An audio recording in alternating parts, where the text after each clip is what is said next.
A new Linux version of the GoGrub backdoor is using Microsoft's own cloud to talk to its hackers. This isn't just a small bug, it's a total security risk because it uses the Microsoft Graph API to hide its dirty work inside an Outlook inbox. If you think your Linux system is a fortress that big tech can't touch, you're wrong. The people behind this, a group called Harvester, have been active since at least 2021, and they are now moving past Windows to target a much wider range of systems. Stay with me because I'm breaking down every detail of how this mess actually affects you later in the video. So make sure you hit that subscribe button so you won't miss the daily update to stay ahead of them. The way this works is actually embarrassing for anyone trusting these big systems. The malware comes with hard-coded Azure Active Directory credentials. It literally has the keys to the front door of Microsoft's cloud built right into it. It uses those keys to get OAuth 2 tokens, which is just a fancy way of saying it gets a permanent hall pass to mess with Outlook mailboxes. By using the Microsoft Graph API, the malware doesn't have to connect to some shady, unknown server that a firewall might block. It just talks to Microsoft. It looks like normal traffic. It's a system collapse for anyone relying on basic web filters to keep them safe. This is where it gets weirdly specific and shows how much of a failure current detection is. Once it's inside, the malware checks an Outlook folder every 2 seconds. The folder is named Zomato Pizza. It sits there, refreshing over and over, looking for emails with subject lines that start with the word input. This is how the hackers send commands to your computer. They aren't hacking you with complex code in real time. They're just sending an email to a folder named after a food delivery app. It's lazy, it's effective, and it's honestly cooked that this works. To make sure nobody catches them, the malware issues an HTTP delete request to wipe the evidence.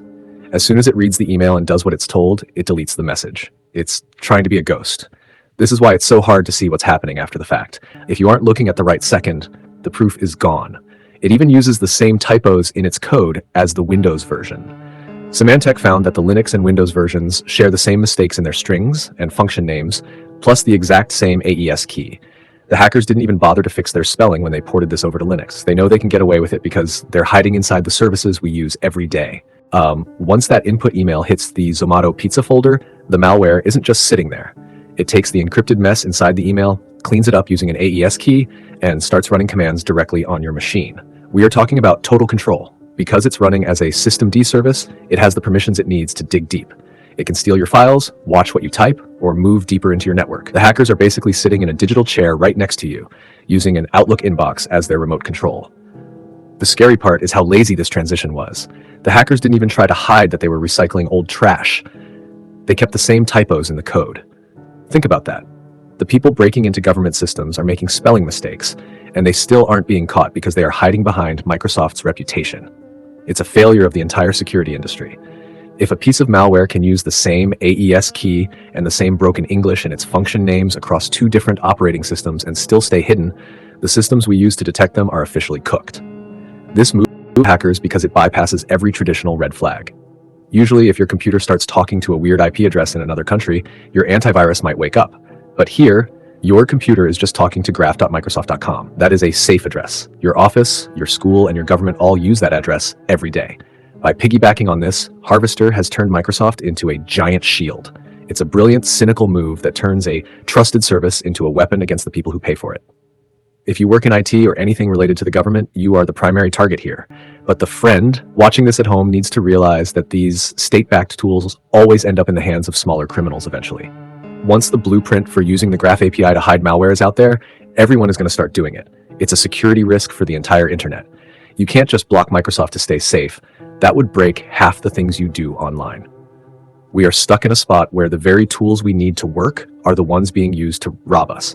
My stance on this is pretty simple. Big tech has built a playground for hackers by making everything so connected and easy. They created these APIs to make developers' lives easier, but they also made it effortless for an espionage group to run a global spying operation out of a folder named after a pizza place. It's a joke. Do you think Microsoft should be held responsible when their own cloud services are used to host and control malware like this? Or is it on the user for clicking a PDF that was actually a Linux binary? Let me know in the comments what you think about this system collapse. Also, make sure to subscribe if you're tired of these companies leaving the door wide open for hackers while telling us we're safe. The fact that Harvester is expanding their toolkit tells you everything you need to know about the future of tech. They aren't stopping at Windows, and they aren't stopping with government targets. They are building a universal skeleton key for every operating system. It's a failure of the promise that Linux was the safe alternative.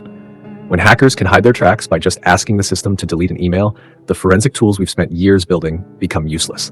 We're moving into an era where the data doesn't just get stolen, it gets erased before you even know it was touched. At the end of the day, we are being forced to trust a system that is fundamentally broken. Microsoft provides the platform, the hackers provide the malware, and you provide the data. It's a perfect loop of failure where the user is the only one who loses.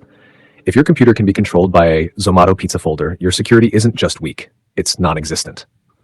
The move by Harvester to use legitimate cloud infrastructure is the ultimate "I told you so" to anyone who thought the cloud was a safer place for our information. This whole situation is cooked. We're watching a state-backed group use a trillion-dollar company's own software to spy on the world, and the best defense we have is hoping people don't click on a fake PDF. It's a total system collapse of trust. Big tech builds the pipes and hackers just decide what flows through them.